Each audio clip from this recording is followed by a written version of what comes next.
Hello बच्चों, स्वागत है आपका basics with Kundan sir YouTube channel में। आज हम डिस्कस करने वाले हैं चैप्टर 3, 10th क्लास का चैप्टर 3, जिसमें से परीक्षा में भर भर के नंबर पूछा जाता है ना। कहाँ से पूछा जाता है नंबर वो समझते हैं सबसे पहले, और उसी हिसाब से तैयारी करेंगे कि कहाँ से क्वेश्चन पूछा जाता है। देखिए, सबसे पहला ग्राफ से एक प्रश्न पूछा ही जाता है। 3 मार्क्स का 100% है ना, एक प्रश्न पूछा ही जाता है। इसमें किताब में मात्र 3 प्रश्न है, 3 क्वेश्चन है। अगर 3 क्वेश्चन बना डाला तो लाइफ झिंगा लाला, मतलब 3 नंबर आना ही है। ग्राफ बनाना बहुत आसान है, हम एकदम आसानी से सिखाएंगे, ठीक है। उसका अगले पार्ट में समझाएंगे ग्राफ कैसे बनाएंगे। उसके बाद ये वाला, इस कॉन्सेप्ट में ये किताब में इस तरह का एक चार्ट दिया हुआ है, A1/A2, B1/B2, C1/C2 कैसे क्या होता है, तो रेखाएं कैसी होंगी कैसे नहीं, उस पर यहाँ से ऑप्शन वाला क्वेश्चन बनेगा, 1 नंबरिया क्वेश्चन बनेगा। 1 या 2 क्वेश्चन एग्जाम में दे सकता है या 3 भी दे सकता है।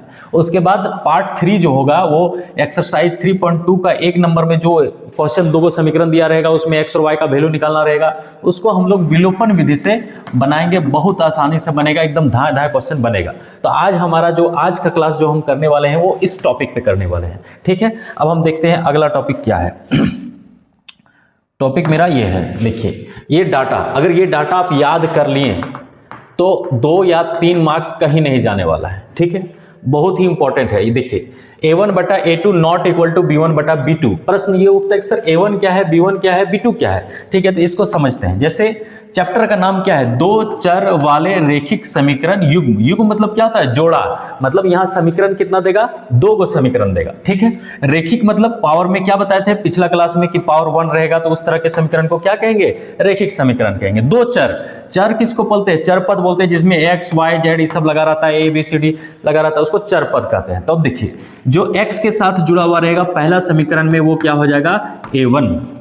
पहला समीकरण जो y के साथ जुड़ा रहेगा वो क्या हो जाएगा, b1, और जिसके साथ x y नहीं रहेगा वो क्या हो जाएगा, c1, ठीक है। इसी तरह समीकरण 2 में जो x के साथ जुड़ा रहेगा वो क्या हो जाएगा, a2, और जो समीकरण 2 में y के साथ जुड़ा रहेगा वो क्या हो जाएगा, b2, और जिसके साथ x y कुछ नहीं रहेगा वो क्या हो जाएगा, c2, ठीक है। ये समझ में आया, A1 A2 B1 B2 C1 C2 क्या होता है, ठीक है। अब अगला हम लोग आते हैं, ये देखिए, जब A1/A2 B1/B2 not equal to होगा तो रेखाएं क्या होगा, प्रतिच्छेदी होगी। मतलब ग्राफ जो बनेगा उसमें ये दोनों रेखा क्या होगा, एक दूसरे को काटेगा। और जहां पर काटेगा, देखिए एक जगह में काट रहा है तो केवल एक हल होगा, एक हल। देखिए एक हल, एक जगह काटेगा तो एक हल, है ना। और देखिए जब A1/A2 बराबर B1/B2 ये दोनों बराबर हो जाए तब C1 में जाएंगे, अगर बराबर नहीं होगा तो रुक जाएंगे, है ना। C1/C2 तीनों जब बराबर हो जाएगा, तीनों का अनुपात जब बराबर हो जाएगा तो रेखाएं क्या होंगी, संपाती होंगी। मतलब एक लाइन है, संपाती मतलब एक पाथ है, उसी के ऊपर में दूसरा पाथ, तो इसी के ऊपर में एक और लाइन है। तो देखिए बहुत सारा यहाँ पर तुम्हारा x और y का वैल्यू आ जाएगा, इसलिए यहाँ पर क्या बोल रहा है, अपरिमित रूप से अनेक हल होगा, ठीक है। अब जब ये सिचुएशन आ जाएगा, ये तीसरा नंबर A1/A2 बराबर B1/B2 not equal to C1/C2, तब रेखाएं क्या होंगी, समांतर होगी। देखो दोनों रेखा समांतर होगा, एक दूसरे को छुएगा ही नहीं तो कोई हल आएगा ही नहीं। अब इसमें एक चीज और एडवांस कर देते हैं कि जहां पर एक हल आएगा, मतलब कोई हल आएगा, एक हल आए या बहुत सारा हल आए, वो क्या होगा, संगत होगा। और जहां पर कोई हल नहीं होगा वो क्या होगा, असंगत होगा। बस इतना ही समझना है, इसी से क्वेश्चन बनेगा। देखते हैं अगला क्वेश्चन, ये रहा क्वेश्चन। ये देखिए, ये समीकरण 1 हो गया, ये समीकरण 2 हो गया। समीकरण A1 से हम क्या बोले थे, जो x के साथ गुना रहेगा वो क्या होगा, A1 बराबर 5, और समीकरण 2 के साथ जो x में गुना रहेगा वो क्या हो जाएगा, A2 बराबर 7, B1 बराबर क्या हो जाएगा, y के साथ जो गुना है क्या हो जाएगा, -4, और B2 बराबर क्या हो जाएगा यहाँ पर 6, C1 बराबर क्या हो जाएगा, ये 8, और C2 बराबर क्या हो जाएगा, 9। A1/A2 करके देखो, A1/A2 बराबर B1/B2, पहले यहाँ पर ट्राई करके देखेंगे। A1 कितना है 5, A2 कितना है 7, और ये -4/6। क्या ये दोनों बराबर है, नहीं बराबर है। नहीं बराबर है तो क्या बताए थे, जब नहीं बराबर होगा तो क्या होगा, रेखाएं प्रतिच्छेदी होगी और केवल एक हल होगा। तो हम क्या बोलेंगे, यहाँ क्वेश्चन पूछा है कि तुलना करें, ज्ञात करें कि निम्नलिखित युग्म द्वारा निरूपित रेखाएं एक बिंदु पर प्रतिच्छेद करती है, समांतर है अथवा संपाती है। तो यहाँ पर काट रहा है तो हम क्या बोलेंगे, रेखाएं प्रतिच्छेदी हैं। बस हो गया। तो हम दूसरा क्वेश्चन देखते हैं। देखिए x के साथ पहला समीकरण में जो पहले x के साथ जो गुना है वो A1 होता है, A1 बराबर 9। दूसरा समीकरण x के साथ जो है वो क्या हो जाएगा, A2 बराबर 18, है ना। फिर B1 बराबर क्या हो जाएगा, जो y के साथ है वो 3, B2 बराबर क्या हो जाएगा 6, और C1 बराबर 12 और C2 बराबर 24।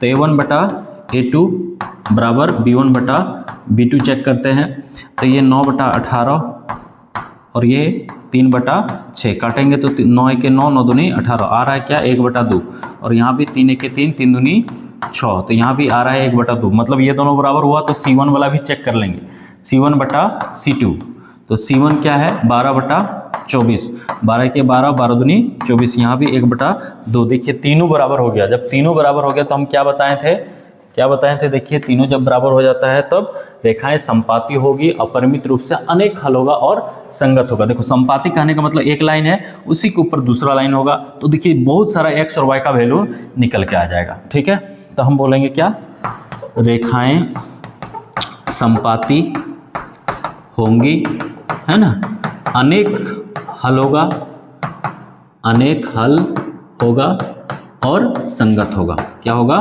संगत होगा। ठीक है, अब तीसरा नंबर क्वेश्चन देखते हैं। तीसरा नंबर में क्या है, देखिए A1 बराबर क्या आ जाएगा 6, A2 बराबर क्या हो जाएगा 2, B1 बराबर क्या हो जाएगा -3 और B2 बराबर क्या हो जाएगा -1। देखिए y के साथ कुछ नहीं मतलब 1 है, तो इसलिए B2 बराबर -1 हो। देखिए 1 के पहले -1 है, इसलिए C1 बराबर 10 और C2 बराबर 9 करते हैं। A1 बटा A2 बराबर B1 बटा B2 चेक कर लेते हैं, 6 बटा 2 और -3 बटा -1। देखिए 2 के 2, 2 तिया 6, क्या आ रहा है 3 बटा 1, है ना, और ये माइनस माइनस कट गया, ये भी 3 बटा 1। देखो दोनों बराबर हो गया, तो C1 भी चेक करेंगे, C1 बटा C2, C1 10 बटा 9, ये बराबर हुआ नहीं, बराबर हुआ। जब देखिए ये क्वेश्चन ये बताए थे कि A1 बटा A2 इस तरह का सिचुएशन में क्या होता है, ये वाला सिचुएशन आ गया, तो रेखाएं समांतर होगी, कोई हल नहीं होगा और असंगत होगा। ठीक है, तो हम क्या कहेंगे, रेखाएं समांतर होंगी और कोई हल नहीं होगा, कोई हल नहीं होगा। और क्या होगा, संगत होगा कि असंगत होगा, तो हम पहले बताएं कि केवल समांतर के केस में असंगत होगा, बाकी दोनों केस में क्या होगा, संगत होगा, है ना। इसके बाद वाला जो क्वेश्चन 3 है वो बस यही है, सेम इसी तरह का 2 समीकरण दिया रहेगा, A1 बटा A2 के बीच में तुलना करना है और पूछ रहा है कि उसमें संगत है कि नहीं है। तो बस यही, अगर प्रतिच्छेदी और संपाती होगा तो बोलेंगे संगत है, और समांतर होगा तो बोलेंगे असंगत है। ठीक है, तो आपको ये वाला जो हो गया, ये जो डाटा हो गया, ये मोस्ट VBI है। ठीक है, इसको याद करके ही एग्जाम हॉल में जाना है, यहाँ से 2-3 को क्वेश्चन 1 नंबरिया क्वेश्चन पूछ सकता है। कैसा लगा आपको ये वीडियो जरूर बताइएगा, अच्छा लगा तो वीडियो को लाइक कीजिएगा, कमेंट कीजिएगा, और अपने दोस्तों को जो 10th क्लास इस बार एग्जाम देने वाला है उनको ये वीडियो जरूर पहुँचाइएगा। आपके लिए डेली हर रोज़ कुछ नया और बेहतर समझने वाला कॉन्सेप्ट लेके आएंगे। ठीक है, आप बेसिक्स विद कुंदन सर को जरूर से जरूर सब्सक्राइब करिएगा। ठीक है, धन्यवाद।